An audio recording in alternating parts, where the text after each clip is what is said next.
You are listening to Let's Talk Trio on podcast.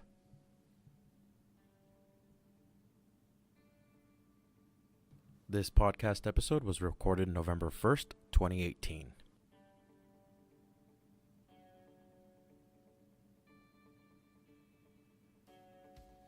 Welcome everyone to another edition of Let's Talk Trio. Today I'm featuring a alum of the Trio Academic Advancement Center at Colorado State University. Her name is Amelia Castañeda, who will be joining us here in a little while in the program. Today's Underwriter semi-partner is Spoons. They provided the lunch that's available here in Fort Collins. Great soup selection, sandwiches, and salads. Spoons is a semi-sponsor because they provided lunch for today's episode. The Underwriter for today's episode is Colorado State University's Trio Academic Advancement Center. I want to say a quick shout out to new Upward Bound friends that I made this past week. They are Sean Jaster and Jose Olivo, who sat down with me to talk about the future episodes that they'll be recording with me, talking about the stories with Trio Upward Bound here at Colorado State University. Something I learned was that CSU has two classic Upward Bound programs. Funny enough, to distinguish the two programs, they've given them nicknames. One is called Upward Bound 77. So that one has been funded since 1977. And the other one is Upward Bound 17. It's a brand new Upward Bound program that serves the Denver area. And these two programs really worked well together. I got a chance to sit down with both reps of the programs, and that we talked about podcast ideas and things that they want to share and talk about with the public. So I'm very excited to spotlight the Colorado State University Trio Upward Bound programs in the next 2 months. So for the month of November and December, we'll be really highlighting the Trio Upward Bound programs here at Colorado State University, Fort Collins, Colorado. I'm very excited to have that episode out as soon as possible. They'll be coming soon. Also, I'm excited to share with you all, we are working with the Office of the Vice President for Diversity to feature and talk to students that are first-generation students. Now, with that said, so these students that will be sharing their stories next week, these are students who are first-generation background. They may not be associated with Trio programs, but we feel that it's important to feature them not only in the podcast. I think we're going to be putting this recording up for the first-generation organization to use as they please. Another reach out.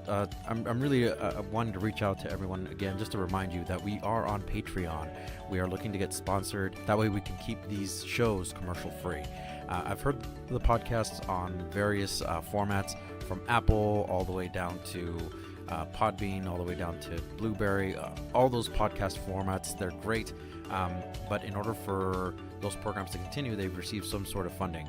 Some podcasts use a public method to fund their podcasting.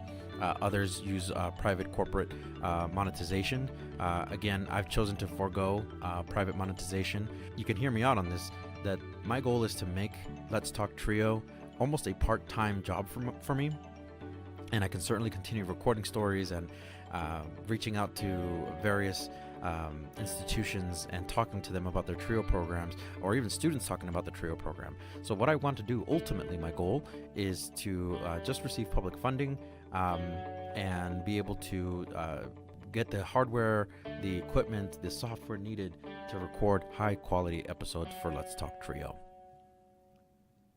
I am very blessed to have this opportunity to record. Broadcasting is a passion of mine, and it's something that I get to do now, and it's great. So to call it a passion project for now, but I would really like to transform it to make these I'm starting off with basic equipment. I would really like to have something a little bit more advanced for people to listen in and really get to hear this high quality episodes that we have. I'll be looking to re-record some of these interviews that I've had previously, and maybe something's changed, or we'll follow up with different stories. But for now, just want to let you know that in order to publicly fund us, you can find us through Patreon. Patreon is our public funding page. You can go there, sign up for $1 a month, $2 a month, $5 a month, $10 a month. Whatever you feel comfortable giving to Let's Talk Trio. This will be a monthly donation that will allow us to gather the resources to upgrade hardware, software as needed. That would also go to compensating anyone that if we need to travel out to record interviews, that would help me purchase for any flights or any gas to do that, or to have maybe the opposite, have a interviewee come up to Fort Collins. That's kind of more bigger picture, but that's kind of the direction I'm trying to take all of this. Again, I want to thank Amelia Castañeda for re-recording this interview. We had it was my fault. We had faulty recording from the last week that we were supposed to do the interview. I was supposed to upload it last week. Didn't get to. Reviewed the audio. Wasn't as great as I thought it would be. But now we have the recording, and it sounds great. So Amelia did a fantastic job recounting and retelling her story. For me, this was a great opportunity to learn about microphones and why you don't use the laptop internal microphone to record anything. So we were able to fix that, and now her audio comes out clearly. And I just hope that you all enjoy the interview. She gave an outstanding summary of her experience with Trio and her journey. So without further ado, please enjoy Amelia Castañeda's story through Trio Upward Bound and Academic Advancement Center.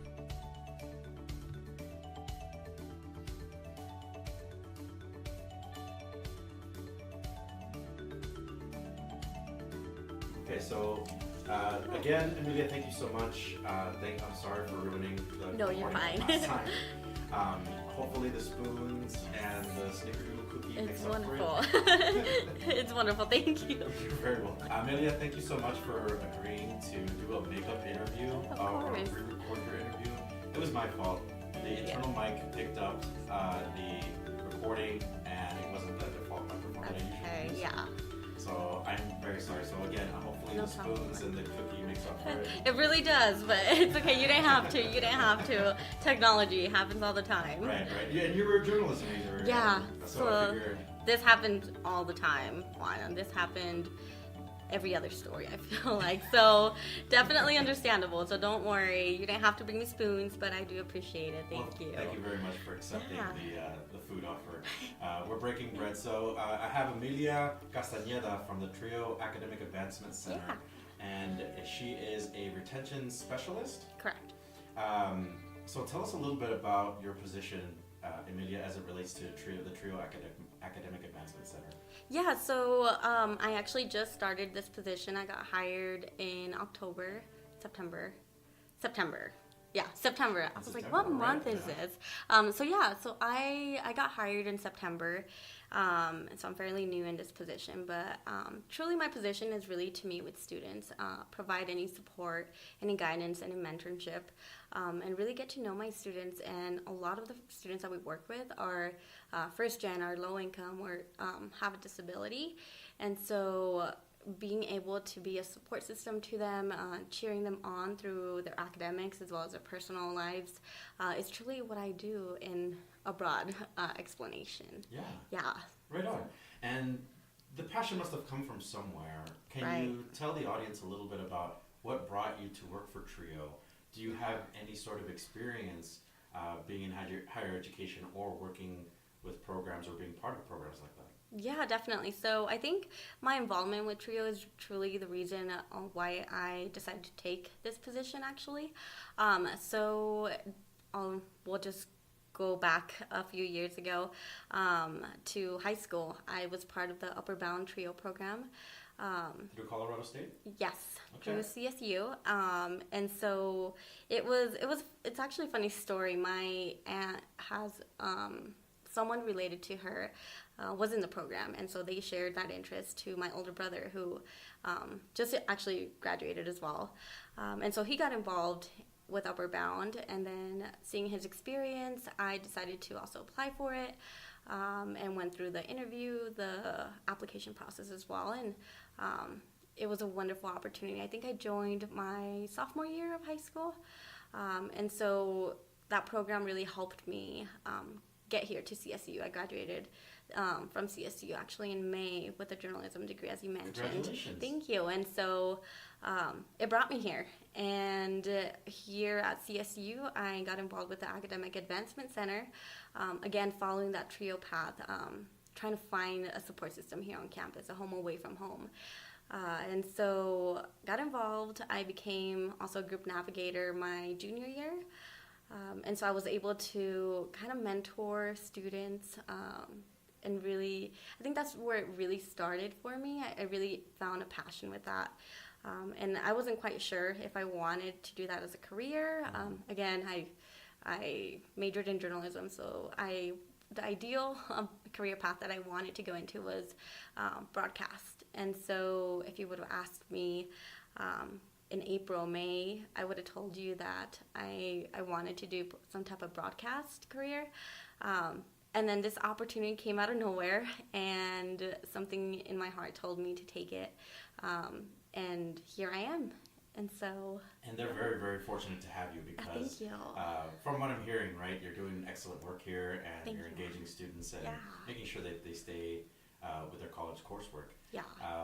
So as you went through your journey through TRIO, can you tell us a little bit about the memorable experiences you've had? Do you have a story that kind of sticks out that really sticks with you to this day? Yeah, there's definitely a lot of memories, a lot of fun memories, and a lot of memories with the people and other TRIO members as well. Specifically for Upper Bound, one memory that really comes to my mind was when I started applying to college.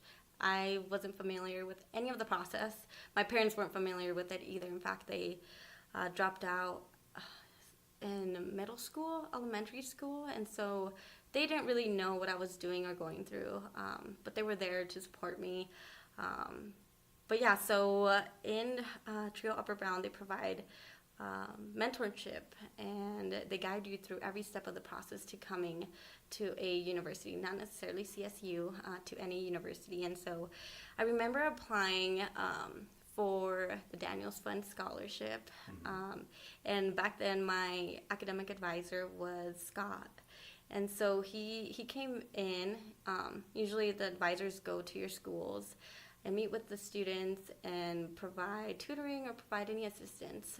For seniors specifically, it's really getting the student to apply for scholarships, apply to schools. And so I was in that stage.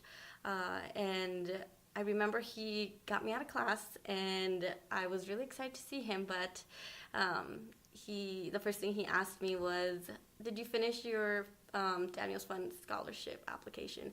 Because it's due today. And I am a horrible procrastinator. And I remember looking at him like, no, but I was going to work on it today, right? And so he got me out of class, and we spent the whole evening working on the application, and just him being there and supporting me and taking the time out of his day to really edit my essays to make sure I was doing everything correctly. And beyond that, I made it to the interview part of the scholarship, and he was there cheering me on, writing me a message. And so really having that support system really helped me.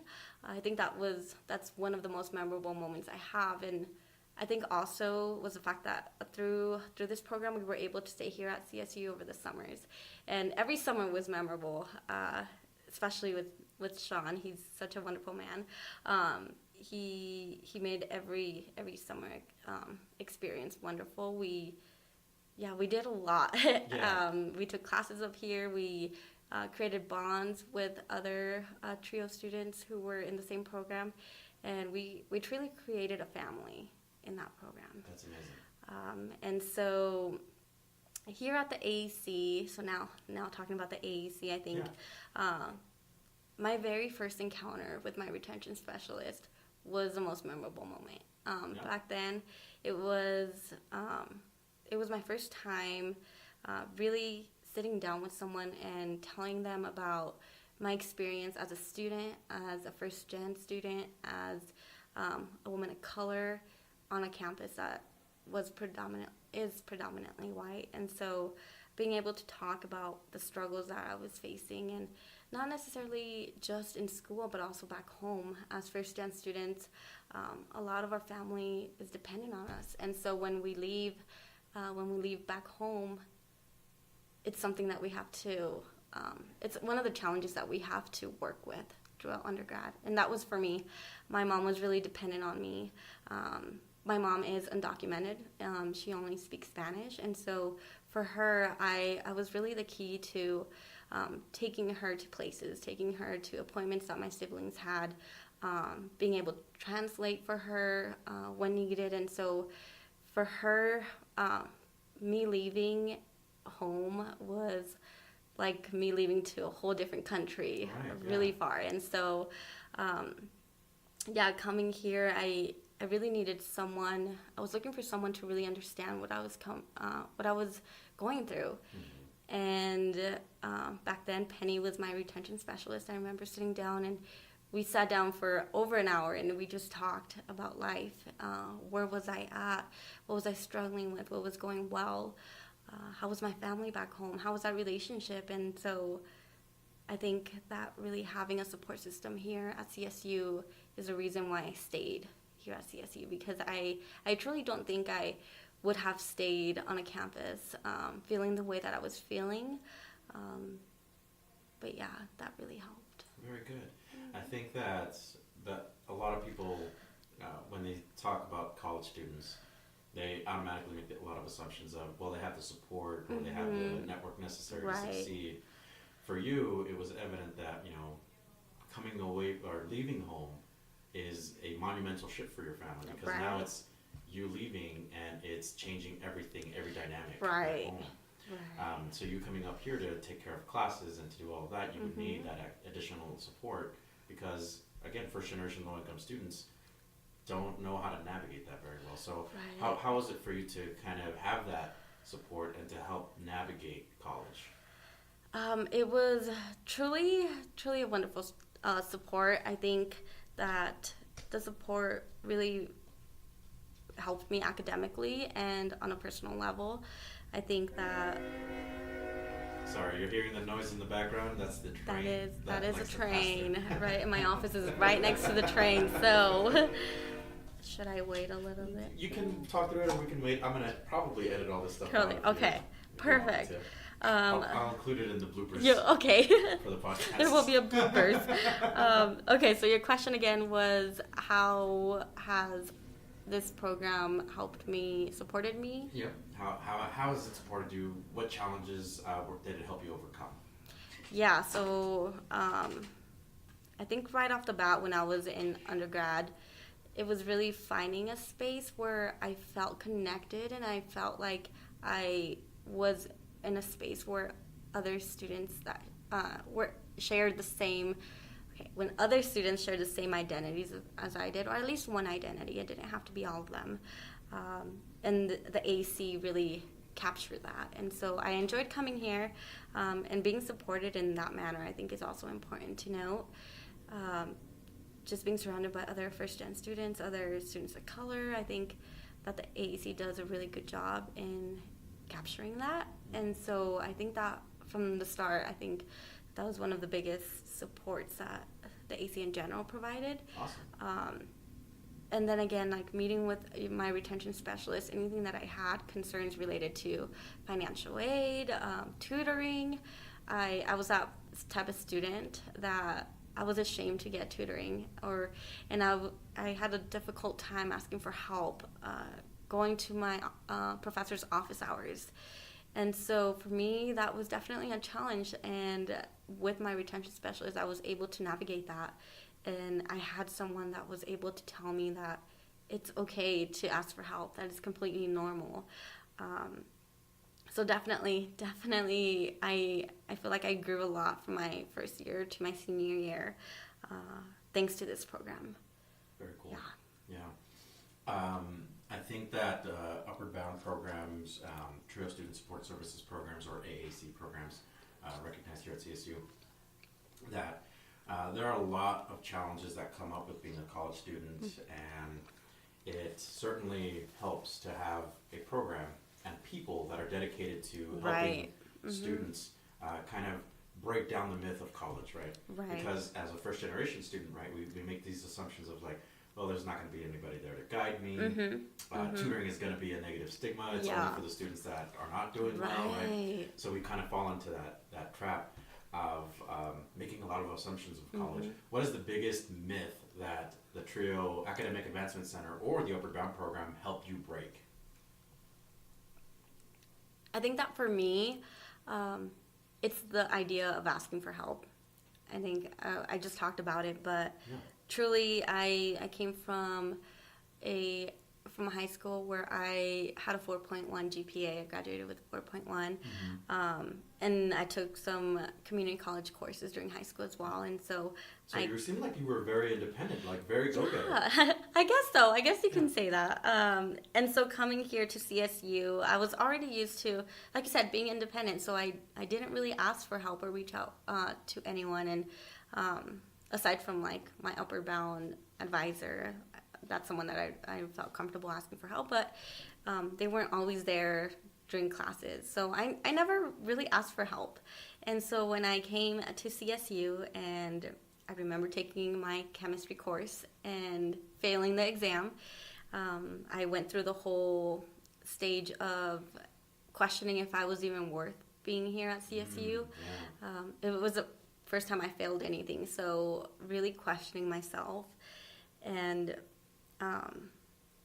not being comfortable with asking for help was definitely something that I experienced my very first semester, and I had to move away from that. So I think on a personal level, it's definitely the reaching out for help when I need it, and also reaching out when I don't need help, but I want to check in or get connected with other staff or other students. So yeah, I would say definitely asking for help. And I think there's that stigma, right?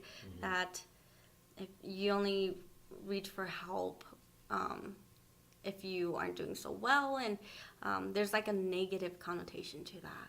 Absolutely, and I feel like that's something that we, as first-gen students, really take into consideration and really, in my case, start rethinking if I'm even worth being here. I like how you capped that off, that asking for help is usually very difficult for first-generation students because it's not typically something we do. Many students find themselves in that area of we're independent, we can figure it out on our own, we've been doing it on our own, and we can find a way to succeed. And the minute that we encounter a setback, it's a huge blow. Oh yeah. I think for I don't want to call them traditional students, for any other student that can afford to be at CSU and have the financial resources to be here for as long as possible, that eventually they can understand, like, right, if they suffer a setback, okay, cool, moving on, I'll go on to my next class. For us, it's a huge blow. A lot of students don't talk about that, about how demoralizing that feels and how you almost feel like you don't belong, especially if there's a lot of people that look like you. Exactly. Yes, I completely agree. So, the experience so far, you've talked about going through that. As you approach graduation day, how was that experience? Did it become more real for you now that you were looking at your degree and almost completing it? Yeah, so right before graduation? So I feel like as you get closer every year, it becomes really, really real in a way. I feel like my senior year, I kept myself really busy and realizing, I think spring semester is when it started to really hit me, and I started realizing, like, I am going to do this. I'm actually going to graduate. And I think the moment that I saw my mom cheering me on at Moby is when it really hit me. And I saw her crying, and I remember hugging her and telling her that this was her sacrifice, coming in and documented. And so, wow, that brought some tears to my eyes right now. I feel like that last semester really hit me, and I started realizing that all the support that I got through undergrad was really worth it. And walking, again, down that stage to get my degree, and seeing my mom there at the end, being proud of me, really captured it all. That's amazing. Yeah. Now that you're working for a TRIO program, it is certainly something different, a different experience. Oh, definitely. How has that role from being a participant now to a administrative professional, how has that impacted you, or how do you view this position now working? Right. So I think it's very, very different. Very different, actually, is what I would say. When I was a participant, I kind of just saw